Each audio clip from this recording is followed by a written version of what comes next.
Partai Demokrasi Indonesia Perjuangan (PDIP) mulai mempersiapkan bakal calon wakil presiden pendamping baca pres mereka Ganjar Pranowo setelah nama Sandiaga Uno yang terus digelontorkan Partai Persatuan Pembangunan P3 sebagai bacawa pres Ganjar Pranowo. Kini nama mantan Gubernur Jawa Barat Ridwan Kamil digadang-gadang masuk ke radar bacawa pres potensial pendamping Ganjar. Latar belakang RK yang pernah menjadi orang nomor 1 di Jawa Barat itu diprediksi akan berdampak signifikan terhadap pencalonan Ganjar Pranowo yang juga pernah menjadi orang nomor 1 di Jawa Tengah. Perpaduan Ganjar dan RK yang berasal dari dua daerah yang memiliki lumbung suara terbanyak diprediksi akan semakin mengerek elektabilitas mereka. Lantas, mungkinkah pasangan Ganjar dan RK terrealisasi? Bagaimana pula nasib Sandiaga Uno yang selalu disodorkan P3 untuk bersanding dengan Ganjar? Siapakah pasangan dari Ganjar Pranowo? Akankah kemudian nama yang cukup potensial disebut-sebut belakangan ini yaitu adalah Sandiaga Uno. Nah, atau justru muncul Ridwan Kamil. Hasil Rapimnas P3 yang ke-6 itu merekomendasikan Sandiaga Uno sebagai bakal cawapresnya Pak Ganjar, dan itu untuk memperkuat posisi P3 pada hasil Rapimnas ke-5 yang memutuskan bekerja sama politik dengan PDI Perjuangan dan mengusung Pak Ganjar sebagai calon presiden.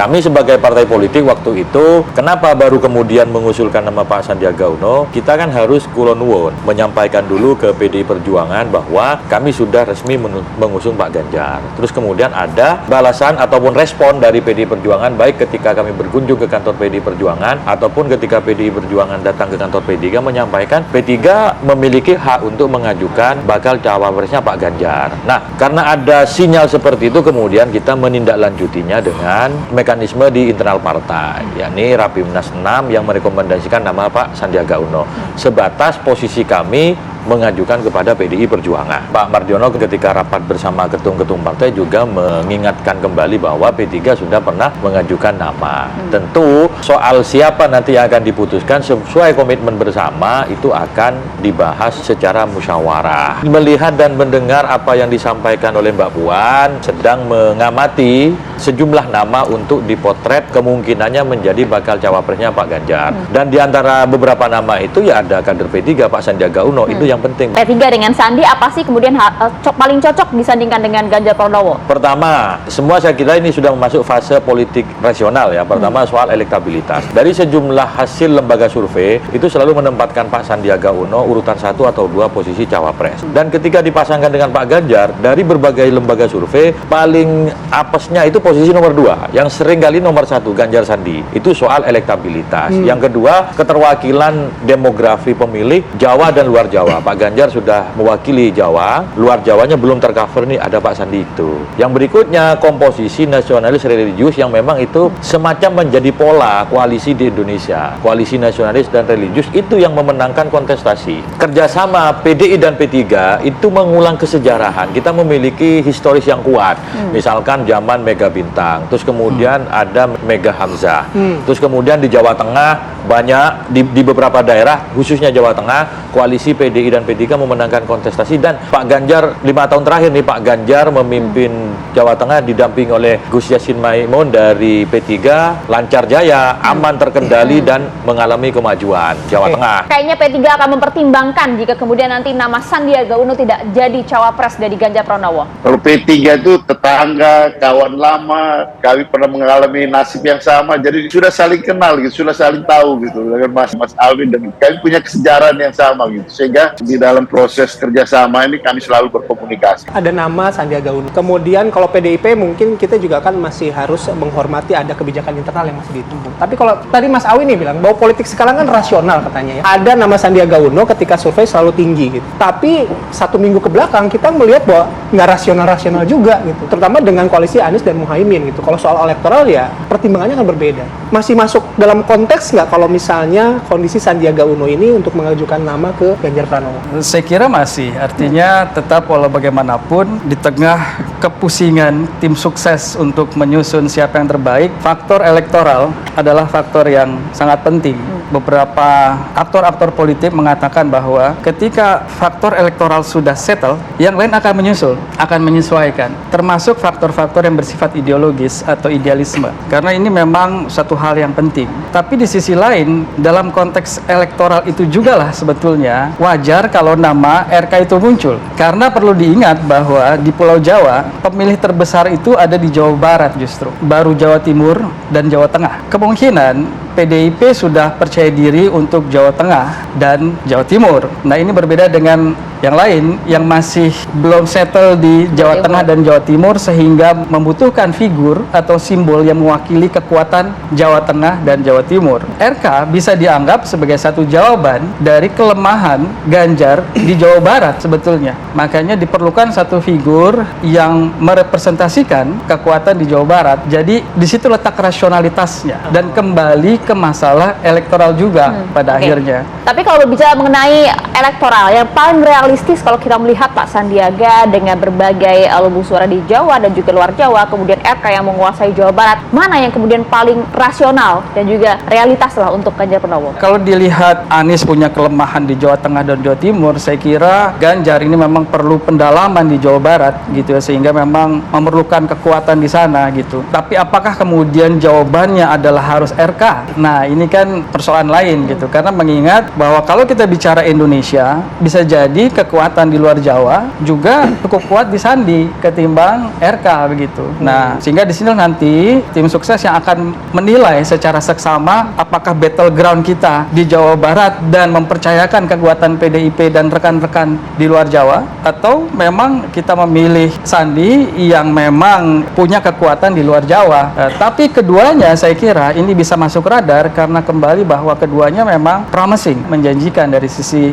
elektabilitas. Berarti konteks yang Mas Awi sampaikan kalau sampai saat ini masih, kalau warna abu-abu masih masuk akal ya? Kalau Prof. Firman sampaikan, memang sama-sama baik itu Sandi maupun RK memang pertimbangannya adalah elektoral begitu ya. Belum lagi kemudian memang lumbung suara Jawa Barat itu cukup penting untuk PDIP begitu loh Mas. Tapi ada target tidak sih yang diajukan oleh P3 ke PDIP? Kapan waktu harus diumumkan cawapresnya? Ya, sebelum tanggal 10 Oktober sampai 19 Oktober masa pendaftaran ke KPU, ya sebelum itulah. Kita bicara pengalaman politik 5 tahun yang lalu, itu kan 2 hari sebelum pendaftaran ke KPU bisa berubah gitu. Apalagi sekarang masih 1,5 bulan. Ada cukup waktu untuk bagi kami P3 dan Pak Sandi semakin bisa melakukan kerja-kerja politik untuk bisa membantu Pak Ganjar bisa memenangkan kontestasi. Termasuk tadi ada problem kita di Jawa Barat. Memang dari berbagai survei Pak Ganjar itu selalu nomor 3 di Jawa Barat. Tetapi dalam posisi caleg-caleg PDI, caleg-caleg P3 itu belum bekerja maksimal, dan juga caleg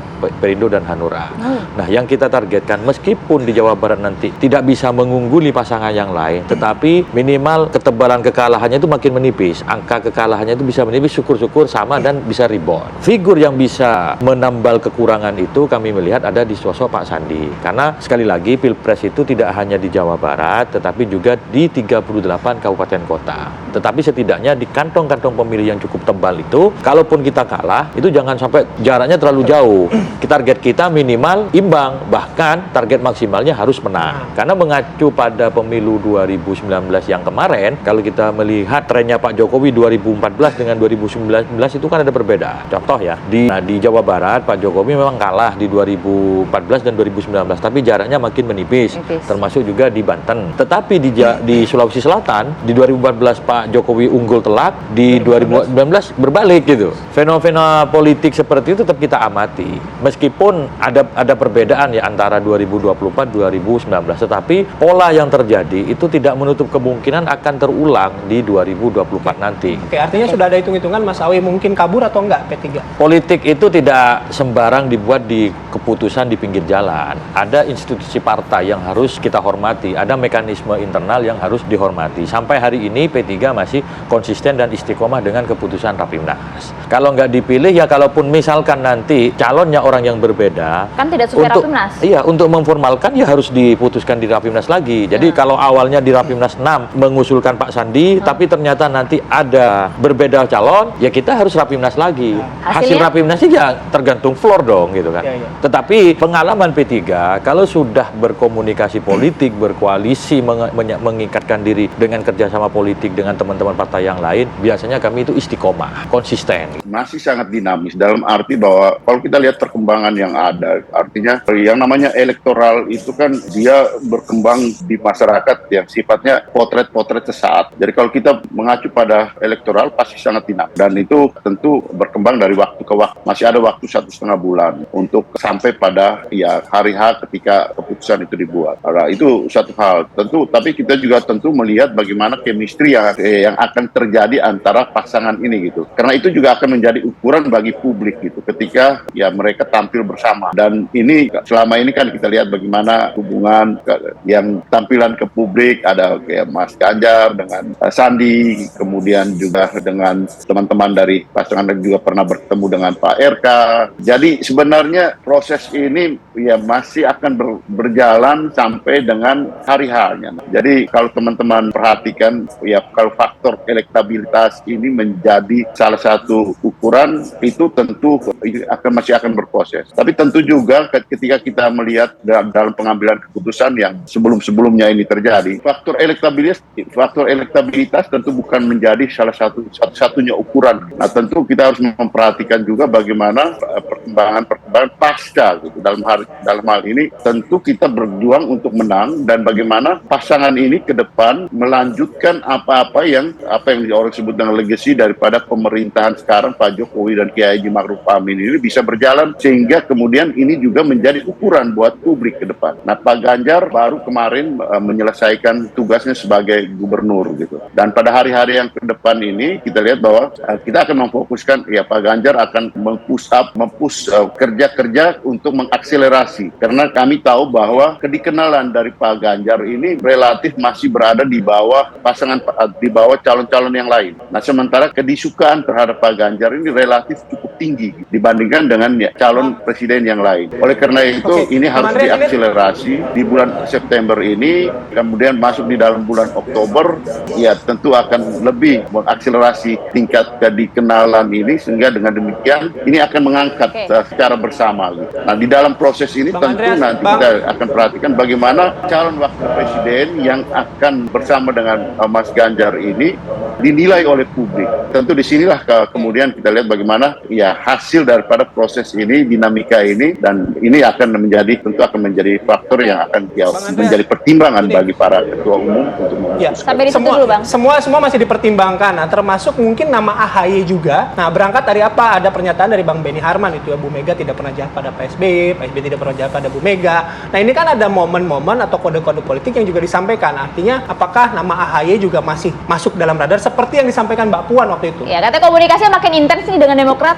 Itulah satu hal yang kita lihat di dalam dinamika itu gitu. Dinamika yang berjalan ini gitu. Kita kan sebelumnya itu kan kita lihat bahwa perubahan-perubahan ini kan terjadi sangat cepat gitu. Salah satunya apa yang terjadi dengan teman-teman di Demokrat gitu. Tapi yang terjadi kan ini kan baru wacana yang berkembang di tadi kalau seperti kata Mas Awi tadi kan pembicaraan warung kopi di antara para politisi, dan apakah ke depan akan bergabung, dan kalau bergabung itu dengan persyaratan saya kira itu ya kita akan membicarakan itu, tapi tentu politik itu juga punya etik di dalam sebelum memutuskan itu pembicaraan itu juga harus memperhatikan bagaimana kebersamaan itu dibangun dengan infrastruktur yang mendukung itu gitu. Saya katakan ini penting, sehingga dengan demikian tidak menimbulkan ya seperti yang terjadi, teman baru masuk, teman lama kemudian meninggalkan kita gitu. Ini yang saya kira janjinya manis sekali nih buat P3 ya.